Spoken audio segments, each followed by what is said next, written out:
Fala, rapaziada, salve, salve, nação rubro-negra. Júlio Braz do canal Aqui é Flamengo na área, beleza pura, moçada?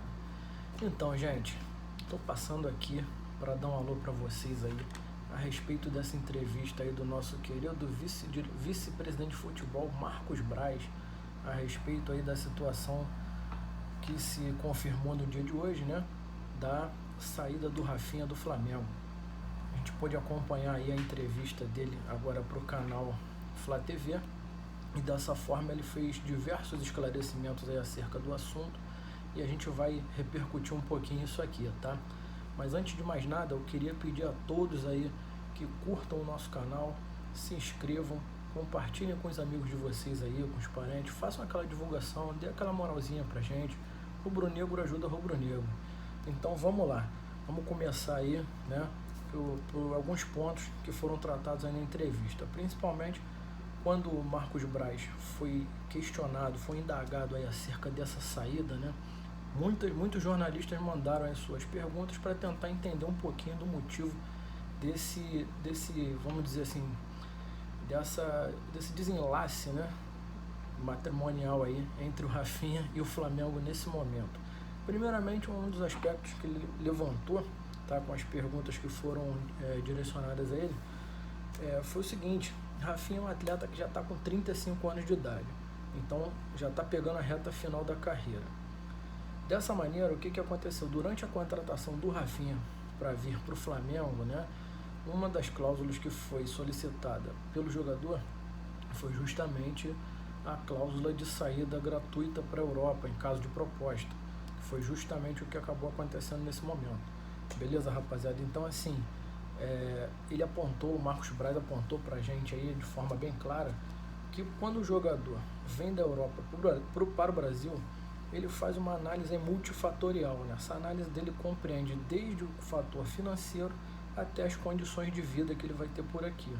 O Rafinha é sabidamente um cidadão que viveu por 14 anos lá na Alemanha, né? Tem cidadania alemã. Então o que ele encontra lá de estrutura de vida na Alemanha é completamente diferente do que existe aqui no Brasil. Então talvez esse tenha sido aí um dos fatores aí que ele colocou na balança na hora de aceitar essa proposta lá do Olympiacos, né? Sem contar, obviamente, o fator financeiro, que também deve ter pesado bastante. Ele deve ter feito uma análise dele juntamente com a família, de acordo com as necessidades dele, e tomou esse caminho aí. Perfeito?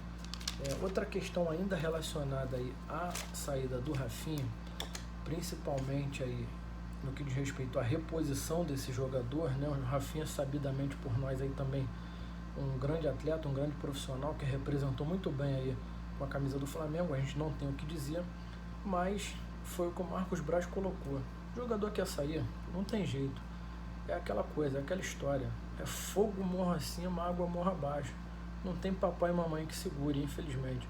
Se papai e mamãe não seguram, não vai ser o Flamengo que vai conseguir segurar o Rafinha aí querendo sair, né, gente?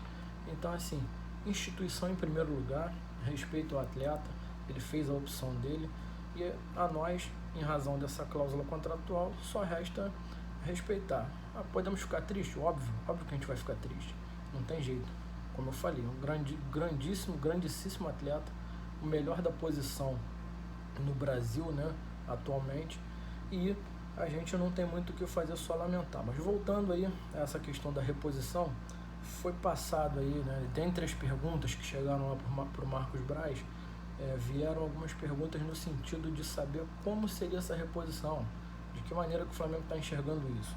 E pelo próprio Marcos foi explicado o seguinte: o Flamengo vai repor essa saída dele, vai fazer a contratação de pelo menos um atleta para a posição, e ele não quis revelar nomes, não quis dizer o tipo de jogador que virá, até para não atrapalhar eventuais negociações. A única coisa que ele passou é que o Flamengo vai analisar com calma. Entretanto, calma não significa aquele prazo alongado, né? Ele falou que vai ter muita atenção aí com relação ao que o clube vai fazer e vai tentar substituir o atleta da melhor maneira possível, sem perder tempo, porque já temos Campeonato Brasileiro e Libertadores vindo aí pela frente, né, mês de setembro. Sobre a questão da janela de transferência, o que foi dito por ele foi o seguinte: existem jogadores que podem estar fora do Brasil, mas que estão sem contrato vigente. Então, esses jogadores podem ser potenciais alvos, né, da diretoria na hora de contratar. Se o atleta não tiver nenhum tipo de vínculo com qualquer clube de futebol, seja do Brasil, seja da Europa, ele consegue automaticamente desenvolver uma negociação. Perfeito? Outras questões aí importantes que foram levantadas lá pelos jornalistas ainda no que tange a questão do Rafinha, né? Muita gente perguntando principalmente sobre Mateuzinho. Ele já deu a palavra dele de que Mateuzinho não tem condições ainda de voltar para o jogo de amanhã, não vai dar tempo, mas que para a semana que vem Mateuzinho está na área, reintegrado ao elenco profissional, porque nesse momento vai ser de extrema necessidade a gente ter o jogador da posição ali. Outra pergunta bacana aí que os jornalistas enviaram, né, foi sobre a questão do Rodinei, e ele foi curto e grosso. Rodinei não vem. Ele não vai entrar numa briga lá com o Internacional para trazer o jogador de volta. Então, assim, rapaziada, foi curto e grosso. Sobre o Rodinei, possibilidade zero de voltar do Internacional do empréstimo para compor o elenco do Flamengo nesse momento. Beleza? Já nessa entrevista, outras perguntas vieram acerca aí das questões já envolvendo o time, a postura do time, como o clube vem olhando isso, como a diretoria vem verificando. Sobre o ambiente, ele foi muito enfático ao dizer que não verificou nenhum tipo de afrouxamento na conduta dos atletas, que o pessoal está empolgado, está todo mundo treinando com vontade, com afinco. Infelizmente os resultados não vieram. Então, assim, para a gente que é torcida, a gente vai cobrar, o jornalista também vai fazer a sua matériazinha interpretando a situação ao seu modo. Ele disse que respeita muito isso, essa postura de torcida e até mesmo dos jornalistas, mas pediu uma certa prudência aí na hora da gente fazer qualquer tipo de comentário ou qualquer tipo de divulgação, né? Razão pela qual, inclusive, a gente aqui do canal está tendo essa cautela. Tivemos a cautela de ouvir o pronunciamento dele, que foi extremamente valioso para o momento que a gente está entendendo que o clube está passando. Então, assim, vamos respeitar. Foi o dirigente que colocou a carinha dele lá no momento certo, enfrentou as perguntas e não correu do problema. Então, a nós, rubro-negros, só resta confiar na palavra da diretoria, principalmente do Marcos Braz, porque ele vai e ele enfrenta a situação, né? O Marcos Braz, ele está sempre aí respondendo a todos, não corre de nenhum tipo de provocação, e foi assim feito dessa maneira nessa entrevista, tá? Sobre a questão da mudança de comportamento aí do time, a mudança tática, que foi questionada ele também, implementada aí pelo Domenech, ele foi bem enfático, falou que não se mete nessas questões porque quem escala o time, quem comanda treino é o técnico, ou seja, ele deixou bem claro que a diretoria não põe qualquer tipo de imposição, né? Não faz nenhum tipo de exigência. Ele contratou o Domenech e deu confiança total ao treinador, deu carta branca para ele fazer as mudanças que entender necessárias relativas ao esquema de jogo. Inclusive ele foi até bastante incisivo na resposta, dizendo para o jornalista o seguinte: eu não tenho condição de responder. Vocês devem direcionar essa pergunta diretamente ao próprio Domenech para que ele esclareça da melhor maneira possível. Então, assim, mais uma questão transparente aí dele, né? Trazendo para a gente o que a gente quer ouvir, o que a gente quer saber que está acontecendo. Então, ele foi bem direto no assunto. Uma outra questão levantada lá pelo pessoal foi o seguinte, pela imprensa, né? Sobre a tal reunião que aconteceu ontem. E, diferentemente do que foi veiculado, muita gente disse que essa reunião tinha sido solicitada pelos jogadores para cobrar do técnico uma mudança de postura. Ele disse que foi completamente o contrário. Foi o técnico que solicitou esse momento para bater um papo mais transparente com os atletas e com a própria comissão do futebol, da qual ele faz parte, para justamente tentar entender o que não funcionou, o que aconteceu em relação a esses resultados, porque se os resultados vieram de forma negativa, a cobrança vai vir também numa proporção bem grande. Então foi justamente o contrário, foi o técnico fazendo esse papel inverso, né? Inverso do que foi publicado aí, de que os jogadores teriam pedido essa reunião. Então não foi nada disso, tá? É importante também a gente ouvir a palavra do nosso vice-presidente para poder esclarecer esse tipo de coisa e não ficar com nenhum ruído aí nessa questão que tange ao comportamento do time e aos resultados negativos. Uma outra situação também que o pessoal bateu aí, ainda sobre a questão do Rafinha, foi questionado também sobre o João Lucas, tá? Perguntaram, João Lucas é teoricamente o reserva imediato, né? Ele respondeu da seguinte forma, o técnico é que vai definir. Quem vai resolver essa questão de João Lucas é o Domenech. Então, mais uma vez, ele transferindo a responsabilidade de forma correta e dando autonomia ao treinador para desenvolver o seu trabalho. Então, para quem tiver dúvida, só chegar lá, assiste a entrevista, vai verificar que nada do que eu estou trazendo aqui está diferente do que foi passado pelo próprio Marcos Braz. Tá? Esse é um resumão aí que a gente está fazendo. Beleza? Vamos lá. Mais questões aí que foram apresentadas, né?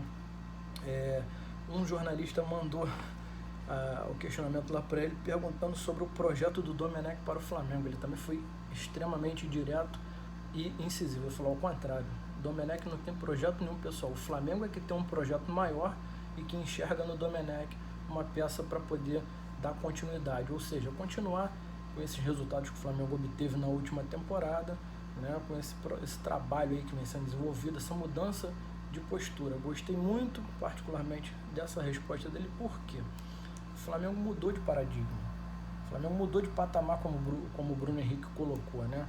Então, assim, antigamente o técnico vinha com seu projeto para o clube. O Flamengo está acabando com isso. Isso é um bom sinal.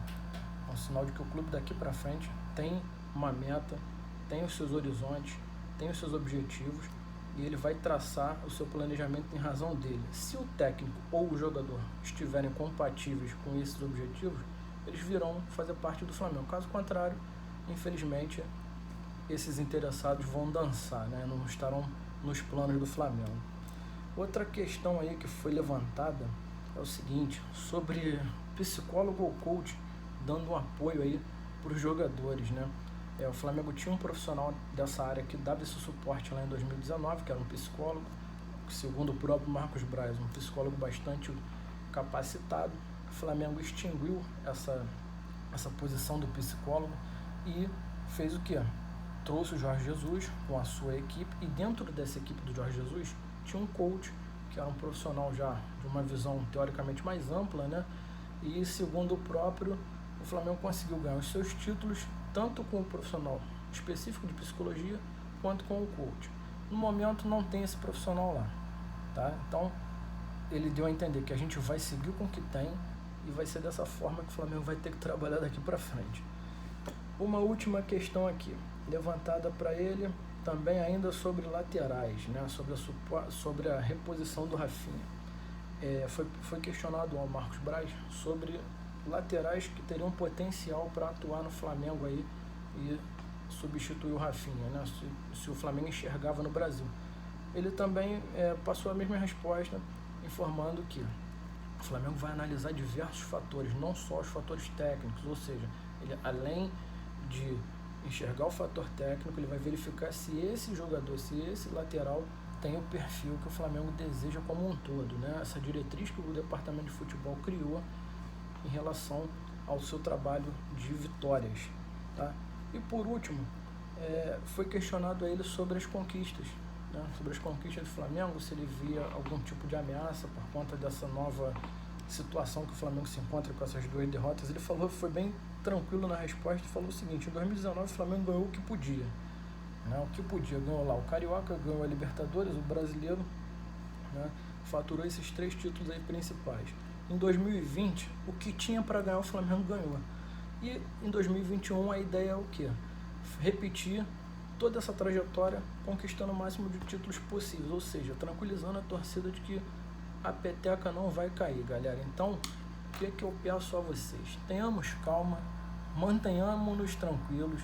Então, galera, eu acho que a gente vai sair dessa situação, que na verdade eu creio que seja mais preocupação de torcedor.